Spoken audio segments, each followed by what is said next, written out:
You unlock this benefit with the key of Patreon. Beyond is another dimension. A dimension of thought.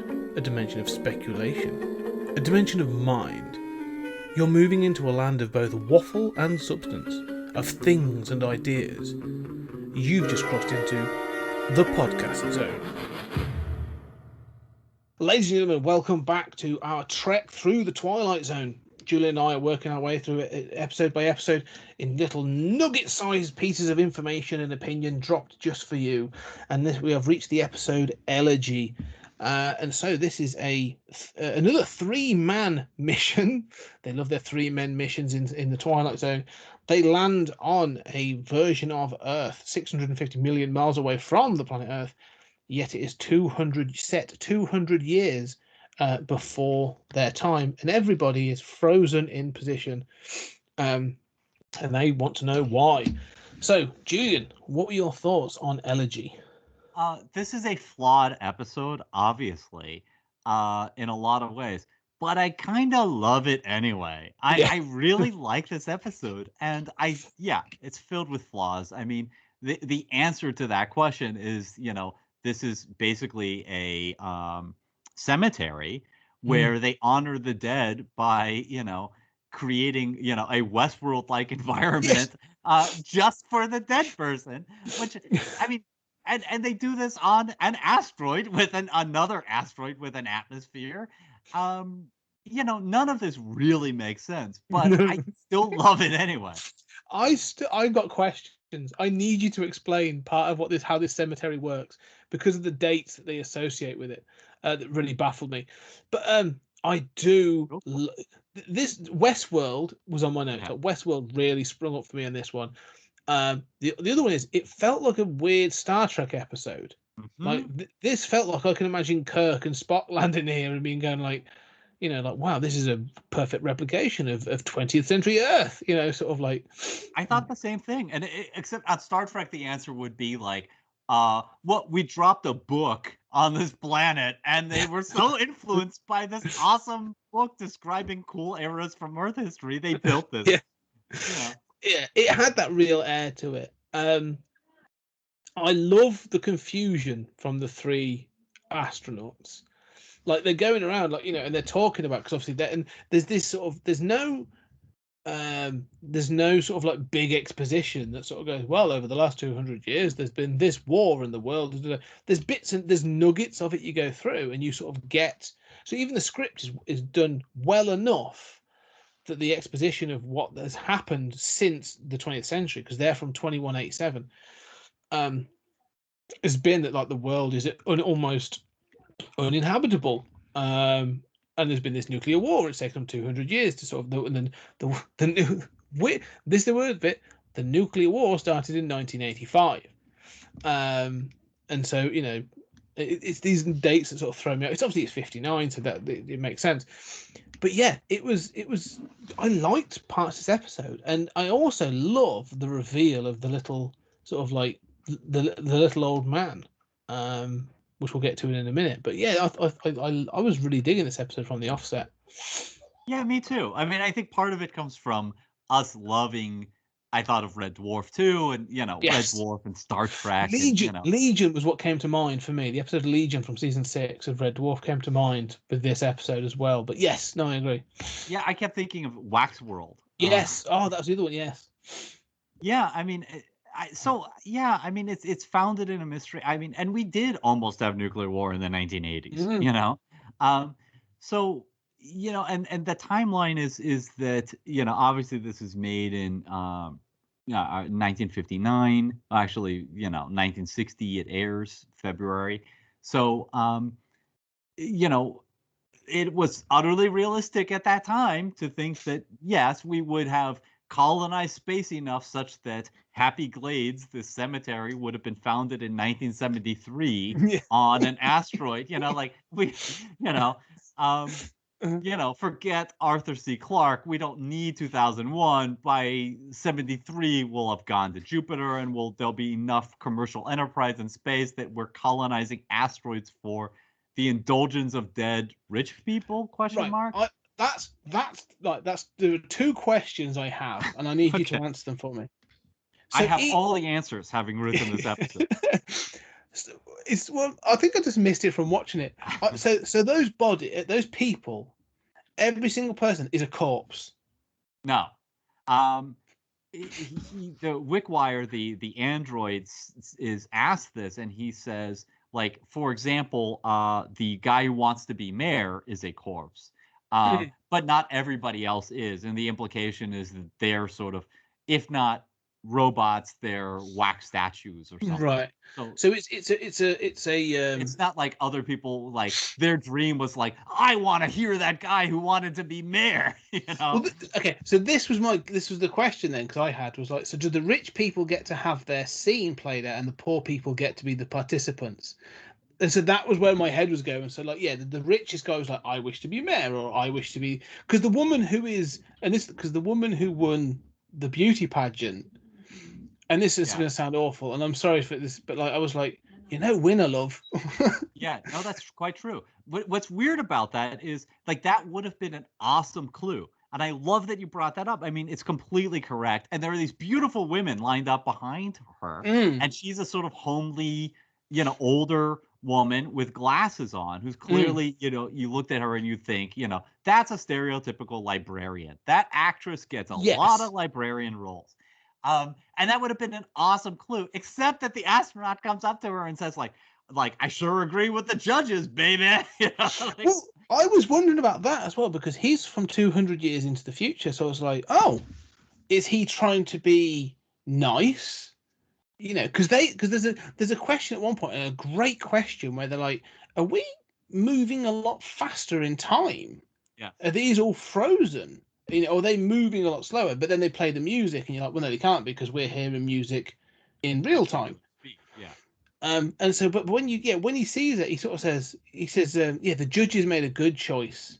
But I don't know whether it was sexualized or if he was being, like, I don't know, like, just nice. But I felt bad at that point for thinking, like, no, she's not a winner. Like, I felt that's my modern, take on it. And so I felt that way too. I found myself thinking, like, was she attractive in 1960? like is that like a legit fetish in 1960? And then am I the same thing? Am I the asshole? Here that was my point. Noticing because it stuck out, and I was like, am I being the dickhead here? Am I being horrible? Yeah. But then my point, so like, was she the rich one? Could she afford to be then at that point of this, this staged environment, and then all the others are like the corpses of the poor that are used? And I was like, I don't know how this works. Like, here at Delos Corporation, we make your dream come true. And if you want to win a beauty pageant, we don't know how to really make androids. So what we do is we go around and we slaughter a bunch of really attractive women to make them, stand-ins in your seriously. Look, there is a film there where those women were paid an awful lot of money to their families. Their families were gotten out of a problem, and their bodies were donated for this purpose. But I don't know. But I was watching this going like, I don't know how this works, because then I'm thinking there is one line of dialogue where Wickwire says, "There's he's asked, is everybody here?" Yeah. I think I just missed it. Yeah, and Wickwire says, no, so So, the other thing is that's logical, because he's an android, right? And he has skin, but he's an android. So obviously, if you can make an android like this, you should be able to make a mannequin. Yes. He doesn't say what those people are, but so basically, there's no need to go around killing supermodels. If you're listening to this, don't go around killing supermodels to set up your own awesome cemetery display for yourself. We all know that would be cool, but that's not okay to do, people. No, we're not endorsing that in the slightest.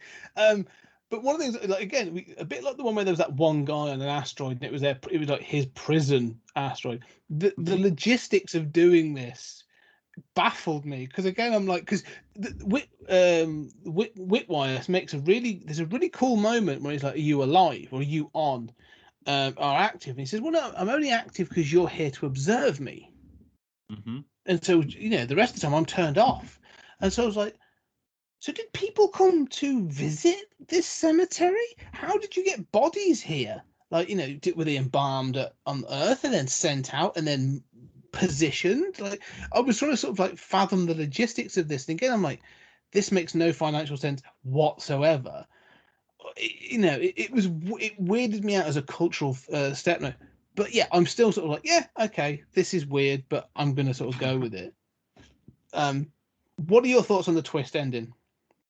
Well, the fact that I just want to say that's the Legion thing, right? Is that he's not on until they're there. That was, yeah. Yeah, and you're completely right about them not making any kind of financial sense, although delightfully so. I just love, the idea that, yeah, sure, we'll set up a prison on an asteroid, but this is so much more elaborate and for dead people. Yeah. So, the twist ending is that Wickwire kills the three of them. Yeah, I mean, I'm fine with it. I don't know why he absolutely has to kill them. It doesn't really make sense to me, but I'm more bothered by the fact that he assumes that they want to be astronauts for the rest of their lives. Yeah. I thought it would have been cooler. Like one of them observes, they have this debate about whether or not they'd like to live there. And it would have been, if the whole point is to sort of give people make their dreams come true only after they stop dreaming, which is quite a good line. Then he properly should have asked that question before they died, and maybe put one in that house. And I thought that, yeah, I was going to say, I wanted them to be overheard.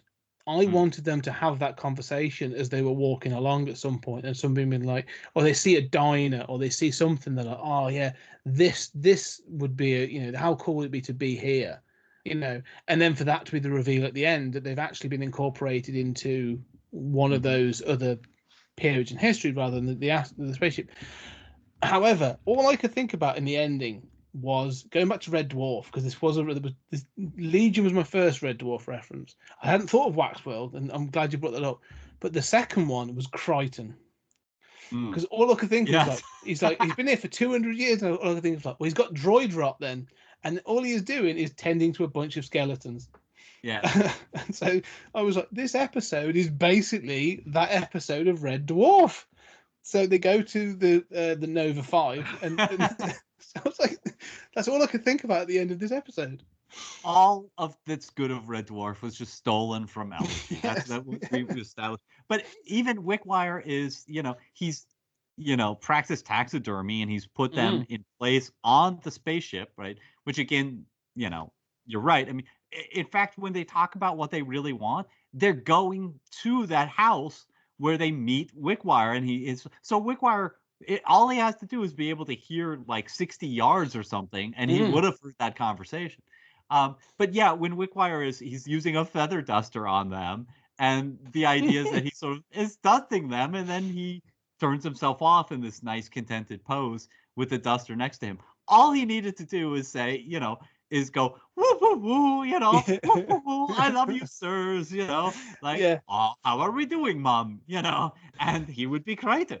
Well, he does, because one of the things I found most interesting about it is that when he is revealed, because they give you these little moments of mystery throughout the episode, and when they go to the beauty pageant, which suggests to me she was the last person to be placed in that cemetery, because he's at the beauty pageant.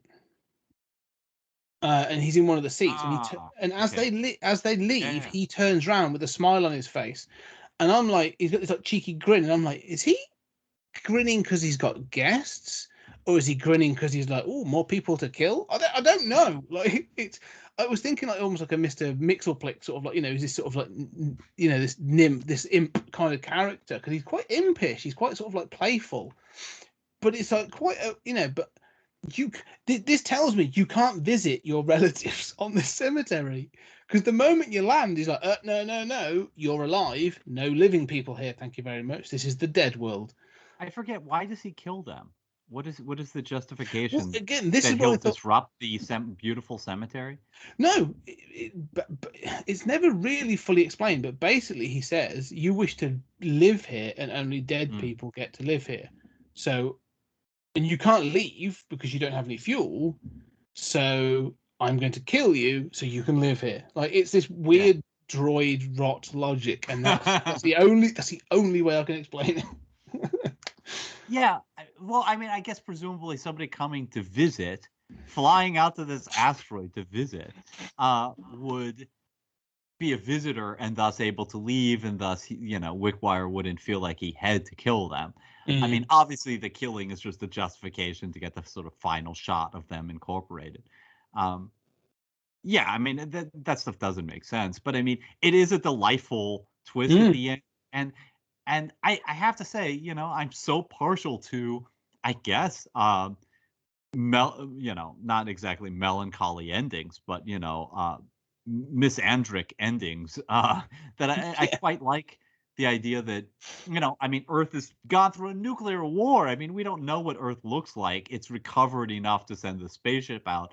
But, there's this asteroid that's just like, Earth could be annihilated, and aliens find this asteroid that's like, what was going on here? Yeah.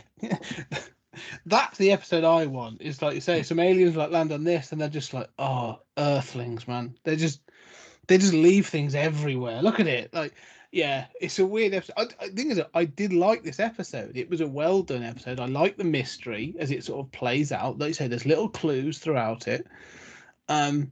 It's interesting. There's some interesting ideas. They talk about, obviously, time distortion at one point.